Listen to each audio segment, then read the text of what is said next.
오과, 뉴스와 신문. 1. 알아봅시다. 1번. 다음 대화를 잘 듣고 이어질 내용으로 가장 알맞은 것을 고르십시오. 1. 방송국에서 방송 수신료를 인상한다고 했다지요? 네, 수신료를 4,000원 인상하는 대신 광고를 없앤다고 해요. 2. 한국에서 인쇄신문을 구독하는 사람이 전체 40.6%밖에 안 된다고 해요. 인쇄신문에 획기적인 변화가 없는 한 구독률은 아마 점점 더 떨어질 거예요. 3. 텔레비전에서 보니까 찜통 같은 더위로 유럽에서 사람들이 숨지고 말았대요. 정말 말 그대로 살인적인 더위네요. 2번. 다음은 라디오 방송 중에 하나입니다. 잘 듣고 질문에 답하십시오.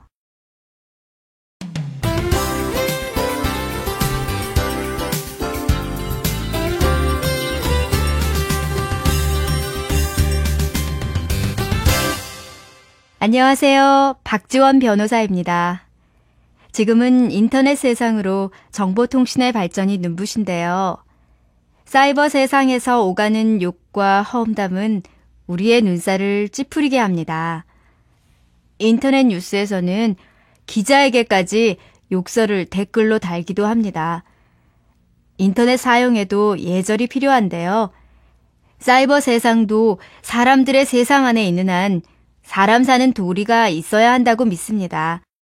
우리 모두 사람 사는 향기가 나는 인터넷 세상을 만듭시다.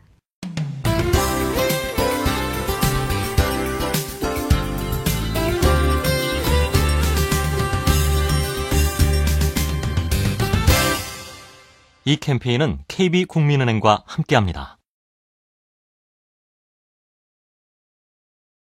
3번. 다음은 사이버 모욕죄에 대해 토론하는 대담 프로그램의 일부입니다. 잘 듣고 질문에 답하십시오. 오늘은 사이버 모욕죄 도입에 대해 토론을 해보도록 하겠습니다. 사이버 모욕죄란 인터넷과 같은 사이버 공간에서 다른 사람을 모욕하는 것을 심각한 범죄로 인정하고 법으로 처벌한다는 것을 말하는데요. 이에 대해 어떻게 생각하십니까? 제 생각을 말씀드리면 인터넷 뒤에 숨어서 악성 댓글을 다는 사람들을 처벌하기 위해 사이버 모욕죄는 반드시 만들어져야 합니다. 그리고 실명을 밝히지 않는 한 인터넷에 글을 쓸 수 없도록 해야 하고 문제가 되는 댓글은 바로 삭제할 수 있는 사이버 경찰의 권리가 보장되어야 합니다. 현재 있는 법으로도 충분히 악성 댓글을 처벌할 수 있는데 왜 또 새로운 법을 만들어야 합니까? 그런 법이 없어도 네티즌들은 스스로 건강하게 인터넷을 사용할 수 있는 능력이 있습니다. 오히려 경찰이 인터넷을 통제해서 표현의 자유가 위축될 우려가 더 큽니다. 또 권력자가 여론을 통제하는 수단으로 악용할 수도 있으므로 저는 사이버 모욕죄의 도입을 반대합니다. 2. 들어봅시다. 2번. 다음 뉴스를 잘 듣고 질문에 답하십시오. 최근 몇 년 사이에 인터넷 포털 사이트의 뉴스 서비스 이용자가 급격히 증가했는데요. 포털의 뉴스 서비스의 이용자가 증가하는 이유는 편리한 접근성, 다양한 매체로부터 정보를 제공받는 개방적인 구조, 인쇄신문에 비해 우월한 속보성 때문이라고 합니다. 그러나 포털의 뉴스 서비스에 대한 논란도 끊이지 않고 있는 요즘 포털 사이트들이 자체적으로 노력하는 모습을 보여주고 있다고 하는데요. 최정우 기자가 전해드립니다. 포털 사이트의 뉴스에는 이용자의 주목을 끌기 위한 흥미 위주, 선정적인 제목의 기사가 가득합니다. 또 조회를 유도하기 위해 포털 뉴스의 제목을 실제 기사 내용과는 다르게 하는 경우도 있어 비판을 받고 있습니다. 이에 포털 사이트들이 포털 뉴스 운영과 편집에 대한 공통 기준을 마련하여 발표했습니다. 그 내용은 첫째, 특정 논조나 입장이 아닌 다양한 시각의 뉴스를 전달하고, 둘째, 건전한 인터넷 댓글 문화와 네티켓 정착에 노력하고, 셋째, 일방적인 뉴스가 아닌 독자들과 실시간으로 소통하는 쌍방향 뉴스가 되며, 넷째, 개인을 모욕하거나 명예훼손의 여지가 있는 기사에 대한 편집은 지양하고, 마지막으로 포털 뉴스의 사회적 책임과 역할에 대해 지속적이고 구체적인 노력을 다하겠다는 것이라고 합니다. 기본적으로 인쇄신문이나 TV 뉴스에 비해 오락성이 강한 포털 사이트가 앞으로는 어떤 달라진 모습을 보여주게 될지 지켜봐야 하겠습니다. KBB 뉴스 최정우입니다.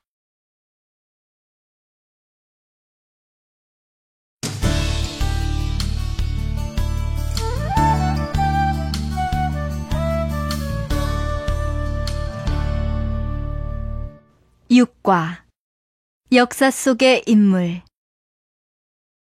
1. 알아봅시다. 1번. 다음 대화를 듣고 맞는 것을 고르십시오. 1. 민준 씨는 존경하는 인물이 누구예요? 저는 슈바이처 박사를 존경해요. 흐엉 씨도 아시다시피 그분은 아프리카에서 의료봉사를 함으로써 어려운 사람들을 도우려고 했지요. 참 훌륭한 분이시네요. 그래서 노벨 평화상도 수상하셨나 봐요. 네, 정말 훌륭한 분이세요. 훌륭한 의사이며 오르간 연주자이시기도 해요. 2. 역사 속의 위대한 인물을 우리가 공부해야 하는 이유가 뭐라고 생각해요? 그분들의 생활이나 업적을 배움으로써 우리의 가치관 형성이나 사회 발전에 필요한 귀중한 지혜를 얻을 수 있으니까요. 저도 같은 생각이에요. 실제로 학교에 다닐 때 공부한 위인 이야기는 지금도 가끔 생각이 나요. 당연하지요. 어느 나라든지 위인에 대한 이야기를 많이 가르친다고 해요. 3. 서울의 큰 도로 이름을 보면 세종로, 충무로, 율곡로와 같은 인물 이름으로 되어 있는데 그분들이 누구예요? 세종대왕, 충무공 이순신 장군, 율곡 이이 선생으로 한국 역사에 중요한 일을 하신 분들이세요. 아, 그렇군요. 한국을 빛낸 역사 속의 인물들을 기념하기 위해서 인물 이름을 도로명에 반영한 것이네요. 네, 맞아요. 현대에 살고 있는 우리들은 도로명, 화폐, 기념주화, 우표 등의 그분들의 이름과 사진 등을 사용함으로써 생활 속에서 그분들의 훌륭한 모습을 본받으려 하고 있어요. 2번. 다음 대화를 잘 듣고 질문에 답하십시오. 민재 씨는 인류 역사에서 업적을 낸 사람 중에 누구를 존경하세요? 저는 에이브러햄 링컨을 존경해요. 미국의 흑인 대통령이 탄생해서 노예를 해방한 에이브러햄 링컨 대통령이 생각나는가 봐요? 꼭 그런 건 아니에요. 에이브러햄 링컨은 인권의 신장과 민주주의의 발전 역사에서 매우 중요한 역할을 한 분이세요. 만약에 에이브러햄 링컨이 없었고 노예를 해방하지 않았더라면 오늘과 같은 민주주의는 없었을지도 몰라요. 노예 해방을 통하여 인권이 신장되고 민주주의가 발전되어 인류사회의 발전이 가능했다고 봐요. 민재 씨 말을 들으니 링컨 대통령은 인류 역사와 미국 역사에서 아주 중요한 일을 하신 분이군요. 그렇게 본다면 링컨 대통령이 없었다면 흑인인 오바마 대통령의 탄생은 불가능했을 것 같네요. 3번. 다음을 잘 듣고 질문에 답하십시오. 모든 나라에는 역사를 빛낸 인물이 있다. 그러나 나라마다 선정되는 역사 인물의 배경이나 직업은 조금씩 다르게 나타난다. 어느 나라에서는 정치인이나 장군이 주로 역사 인물로 선정되고 어느 나라에서는 학자나 교육자가 가장 훌륭한 역사 인물로 선정되기도 한다. 한편 식민지 경험을 가진 나라에서는 독립운동가가 많이 선정되기도 한다. 한국의 경우도 예외가 아니어서 위대한 업적을 남긴 왕이나 대통령, 외국으로부터 나라를 지킨 장군, 일본의 식민지로부터 독립을 위하여 노력한 독립운동가가 역사인물로 주로 꼽힌다. 한글을 창제한 세종대왕, 일본의 침략을 막은 이순신 장군, 경제발전을 이룩한 박정희 대통령, 독립운동가인 김구 선생 등이 이러한 역사인물의 대표적인 예이다. 한국의 경우에는 여기에 훌륭한 학자가 역사인물에 포함된다. 중국에서 들어온 유교를 한국의 상황에 맞춰 발전시킨 이희 선생이나 이황 선생이 대표적인 예이다. 한국은 최근에 경제발전과 민주화를 이룩한 나라로 알려져 있다. 이에 따라 현대 한국의 정치가와 경제인도 역사인물로 선정이 되고 있다. 이제 한국은 통일을 준비하고 있다. 조금 더 시간이 지나면 통일을 달성한 정치가가 역사인물에 포함이 될 것이다. 2. 들어봅시다. 2번. 역사적으로 위대한 인물이 갖는 공통점은 무엇입니까? 잘 듣고 질문에 답하십시오. 위인이나 성공한 사람들에게는 두 가지 공통점이 있다. 하나는 긍정적으로 생각하는 것이고 두 번째는 대단한 독서가라는 것이다. 그런데 긍정적인 사고도 주로 많은 책을 읽어 자신감을 가질 때 생기는 것이기 때문에 독서만큼 중요한 일은 없다. 워렌 버핏, 토마스 에디슨, 벤자민 프랭클린, 루즈벨트, 나폴레옹, 해리 트루먼 등 세계적으로 유명한 인물들의 공통점은 지독한 책벌레라는 것이다. 특히 나폴레옹은 반평생을 전쟁터에서 보낸 사람이지만 그가 읽은 책이 8,000권에 달한다고 한다. 처칠은 유년 시절에 책을 읽을 줄 모르는 아이였다고 한다. 실제로 그는 초등학교 때부터 고등학교 때까지 전교 꼴찌였다. 그런 처칠이 어머니의 특별한 독서 지도를 받음으로써 조금씩 변하기 시작했다. 어머니는 처칠에게 하루도 빠지지 않고 매일 5시간씩 독서를 하도록 시켰다. 처칠의 독서 방법은 2권 중 1권은 철학책을 읽는 것이었다. 10여 년이 지나자 처칠은 자신을 놀리던 친구들이 흉내내지 못할 정도의 논리적인 사고 능력을 갖게 되었고 20대 중반에 국회의원에 당선되었다.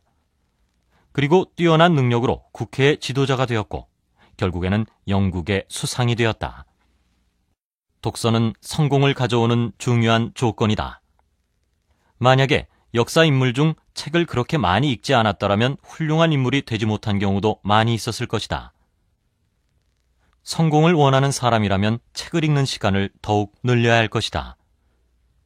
많은 시간을 TV 앞에서 보내거나 집에서 누워 쓸데없이 시간을 보낸다면 그 사람은 성공에서 영원히 멀어져 갈 것이다.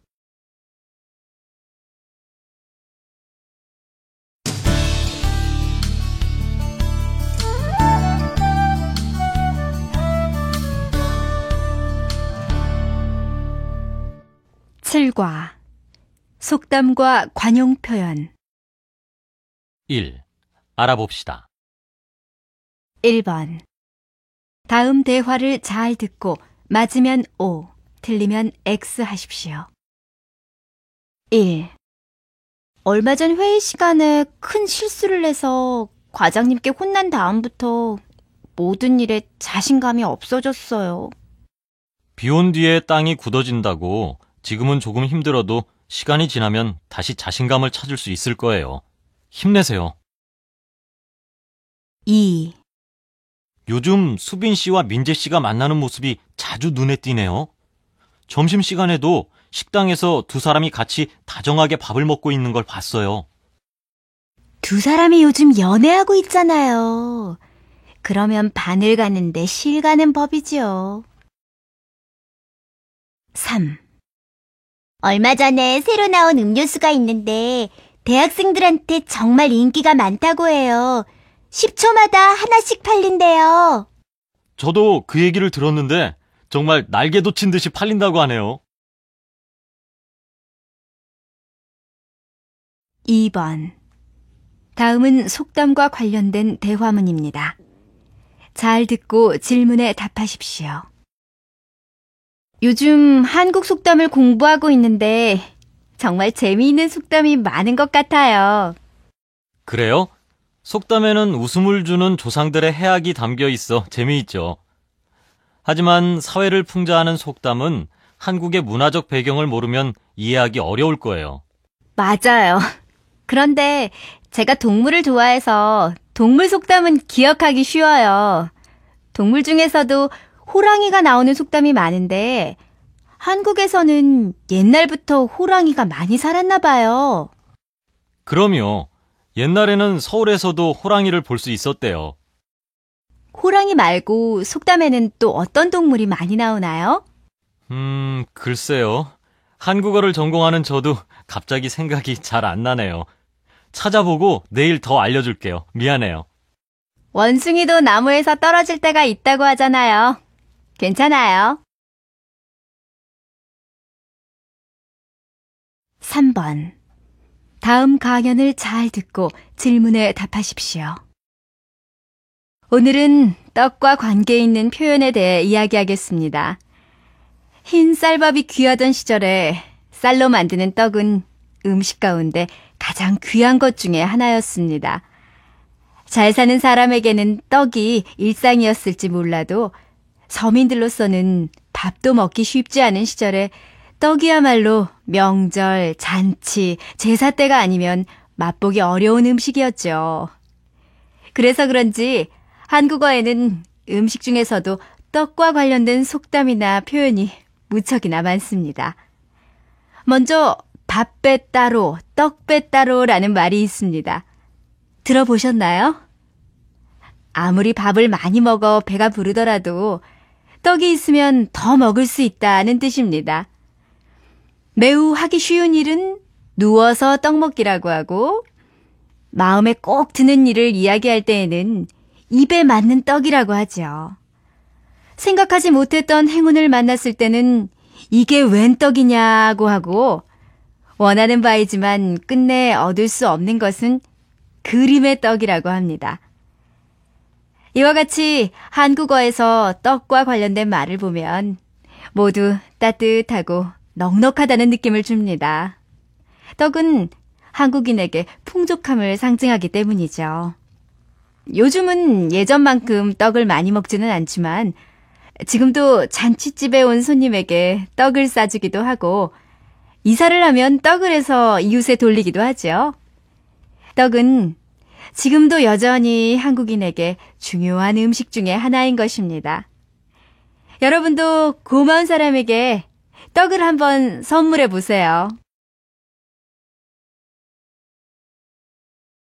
2. 들어봅시다. 2번. 다음은 발과 관련된 표현에 대한 강연입니다. 잘 듣고 질문에 답하십시오. 오늘 이 시간에는 발과 관련된 재미있는 표현들에 대해 말씀드릴게요. 한국어에서는 사람들을 많이 아는 사람을 마당발이라고 합니다. 발이 넓다라는 말도 하죠. 이렇게 사람을 아는 것을 발과 연관시킨 것이 아주 재미있습니다. 왜 사람들을 만나서 악수하는 손이나 기억해 두어야 하는 얼굴이 넓다라고 하지 않을까요? 참 궁금하지 않습니까? 일본어에서는 사람들을 많이 아는 것을 얼굴이 넓다라고 한답니다. 한국하고는 참 다르죠? 그럼 마당발이 되려면 어떻게 해야 할까요? 발이 넓어지려면 어떻게 하면 좋을까요? 한번 대답을 생각해 보시기 바랍니다. 자, 답이 나오나요? 한국어식으로 표현한다면 정답은 발품입니다. 정답 맞히신 분? 아무도 안 계시네요. 열심히 뛰어다니고 일을 해야 하는 거예요. 같은 물건이지만 더 싸게 사려면 여기저기 다니면서 발품을 팔아야 합니다. 발로 일을 해야 한다는 것이죠. 이해가 되십니까? 그리고 여러분, 만족이라는 단어 아시죠? 만족의 족자가 바로 발족자예요. 이건 모르셨죠? 족하다는 말도 발과 관련이 되는 것이죠. 또 우리는 발이 편해야 몸이 편하다는 말도 합니다. 내가 걱정거리가 없이 만족하고 있는지는 발이 먼저 알아요. 그래서 우리나라 사람들은 걱정이 사라졌을 때 이제 두 발 뻗고 자겠다라고 하잖아요. 걱정이 있으면 발은 긴장 상태가 됩니다. 그래서 도둑이 재발절이다라는 표현이 나온 것이죠. 실제로 경찰서에서 도둑을 잡아서 질문해보면 거짓말을 할 때는 발을 떠는 경우가 있다고 해요. 이제 우리 모에서 발이 정말 중요한 것 같죠?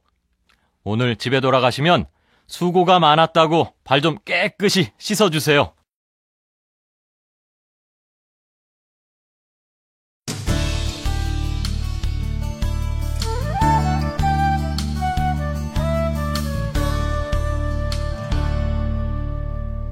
팔과 광고 1. 알아봅시다. 1번. 다음 대화를 잘 듣고 맞으면 O, 틀리면 X 하십시오. 1. 수빈 씨, 저 광고 좀 보세요.